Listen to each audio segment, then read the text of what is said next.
নমস্কার বন্ধুরা, সবাই কেমন আছেন? আশা করি সবাই ভালো আছেন। আমার আরও একটা নিউ ব্লগে আপনাদের স্বাগত। আজকে আমি গ্রামে বাবা বড় ঠাকুরের পুজো কিভাবে হয় পুরো ডিটেলস দেখাবো। এর আগে হয়তো আপনারা দেখেছেন, আবার অনেকেই দেখেননি। দেখুন, বাবার পুজোর আয়োজন চলছে, আপনারা ব্লগটা দেখতে থাকুন, খুব ভালো লাগবে। ওই যে বট গাছটা আমার বাবা বসিয়েছিল, তো বাবা আর মা গাছটা বড় হওয়ার পর থেকে দুজনে বাবা বড় ঠাকুরের পুজো করতো। বাবা খুব সুন্দর বই পড়তে পারে, মাও খুব সুন্দর বই পড়তে পারে, ব্রত কথা। তো ওরা ওই বই পড়ে আর মন্ত্র বলে বই পড়ে নিজেরাই পুজো করে নিত, কখনো ব্রাহ্মণ ডাকেনি। আর অত ব্রতীও ছিল না। এখন ব্রতী বেড়েছে, কিন্তু তাও ব্রাহ্মণ ডাকে না। সবাই বলে বাবা মা যেহেতু ব্রাহ্মণ ছাড়া বই পড়ে পুজো করতো, তো বাবা মা যতদিন বেঁচে আছে আমাদের বই পড়ে দেবে, আমরা পুজো করব। তো ওদিকে পুজোর আয়োজন চলছে, আমি ভাবলাম মার কাছে একটু আসি। তো মাকে বললাম, মা আমি একটু তালের রুটি খাবো। তো বাচ্চারা বলল না, তালের বড়া খাবো। তা ওদের ভোটটা বেশি। মা বলল ঠিক আছে, তাহলে তালের বড়াই বানিয়ে দিই। বলে মা এদিকে তালের বড়া রেডি করছে, আমরা চলুন আবার পুজোর কাছে একটু চলে যাই। তো এরা কি করে, গ্রামের সমস্ত বউরা, মেয়েরা, ছোট ছোট বাচ্চারাও এখানে পুজো করে। তো সবাই মিলে একসাথে সমস্ত ফল কেটে, তারপরে তোমার শিরুনির জন্য আটা, ময়দা, নারকেল, কলা যা লাগে সব কিছু শিরুনিতে দিয়ে একসাথে সুন্দর করে সাজিয়ে দিয়ে ওরা চারধারে গোল হয়ে বসে পুজোটা করে। আর পুজোর বই পড়া, তারপর মন্ত্র বলে দেওয়া সব আমার মা করে। তো মা তাড়াহুড়ো করে তালের বড়াটা বানাচ্ছে, যেহেতু এখানে আসতে হবে, পুজোর আয়োজন তো করছে এরা। তো মা এসে বই পড়বে, বাবাকে একটা মালা পরিয়ে দিল। তো ওরা পুজোর আয়োজন করতে থাকুক, আমি একটু এইদিকে ঘুরে যাই। আমার নাতনি নাতিরা সব কি করছে একটু দেখি। এখানে আমার নাতি নাতনি ভর্তি। তো ওই যে সব দাঁড়িয়ে রয়েছে, খেলছে সব প্রাণ খুলে। তো যাই হোক, এইগুলোকে আমরা আটল ঘনি বলি। এইগুলোতে প্রচুর মাছ পড়ে, জ্যান্ত মাছ। এখানে মাছ তো লোক কম কিনে খায়, এইভাবে ধরেই খায়। আর সামনে তো বড় খাল দেখতে পাচ্ছেন, এই যে এখান থেকে। আর এই দেখুন কত বড় বড় মেয়েরা গ্রামে গাছের উপর চড়ে উঠে ঘুরছে, খেলছে।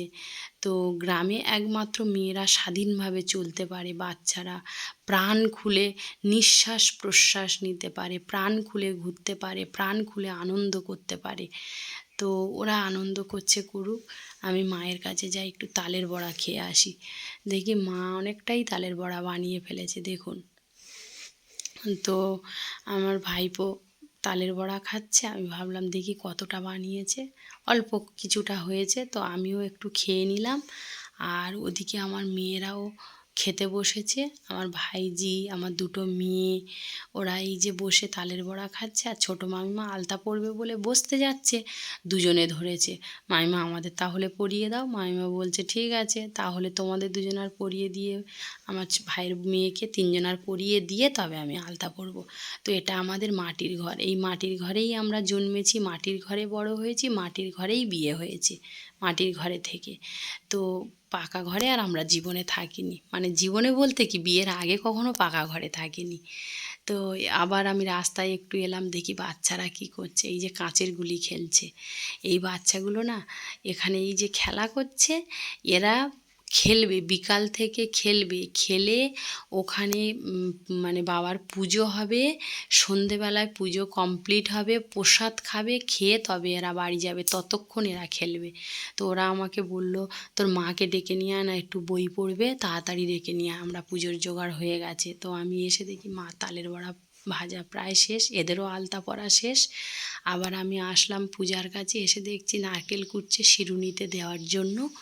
তো এদের প্রসাদ প্রায় রেডি হয়ে গেছে। তো এই দেখুন আমার ভাইজি ছোট মেয়ে, ও উপোস করে আছে সারাদিন, উপোস করে স্কুলে গেছে, স্কুলে থেকে পরীক্ষা দিয়েছে, দিয়ে এসে আবার স্নান টান করে পুজোতে বসে গেছে। বিকাল থেকে পুজোর জোগাড় করতে করতে করতে করতে সন্ধ্যা হয়ে গেছে, একদম সন্ধ্যা হয়ে গেছে। আর গ্রামে একটা জিনিস কি বলুন তো, এরা সন্ধ্যা না হলে কোনো দিন বাবা বড় ঠাকুরের পুজো করে না। আর আমাদের শহরের দিকে কি করে, দিনের বেলায় পুজো করে প্রসাদ দিয়ে অঞ্জলি দিয়ে পুজো করে বাড়ি নিয়ে চলে আসে।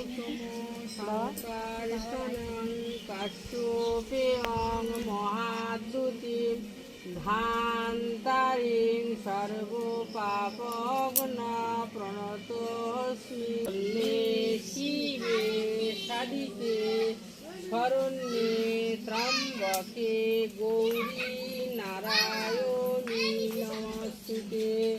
মা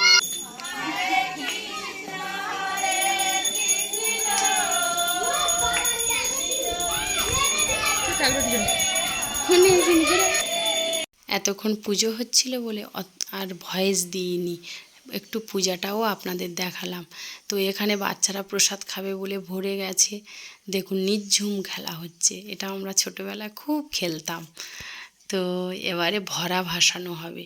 ভরা ভাসানোর ব্যাপারটা না আমি ডিটেলস আপনাদের জানাবো, মানে ভরাটা ভাসানো হয়ে যাক, ভাসানো হয়ে গেলেই আপনাদের বলবো আমি ভরা ভাসানোর ব্যাপারটা কী।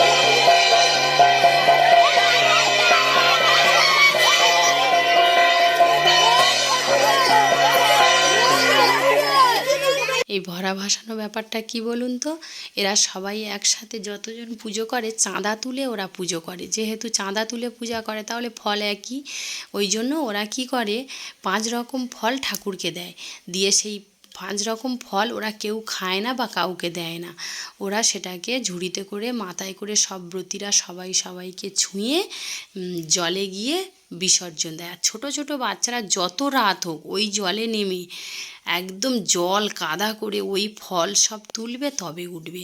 তো ওইভাবেই ওই ভরাটা ভাসানো হচ্ছিল। আর এদিকে হরিল্লুট হয়ে গেছে, সবাই এই যে কত লোক জড়ো হয়েছে দেখো প্রসাদ খাওয়ার জন্য, এটা কি শহরে আপনারা দেখতে পাবেন? পাবেন না। আমার আজকের ব্লগটা এই পর্যন্ত, সবাই ভালো থাকুন, সুস্থ থাকুন।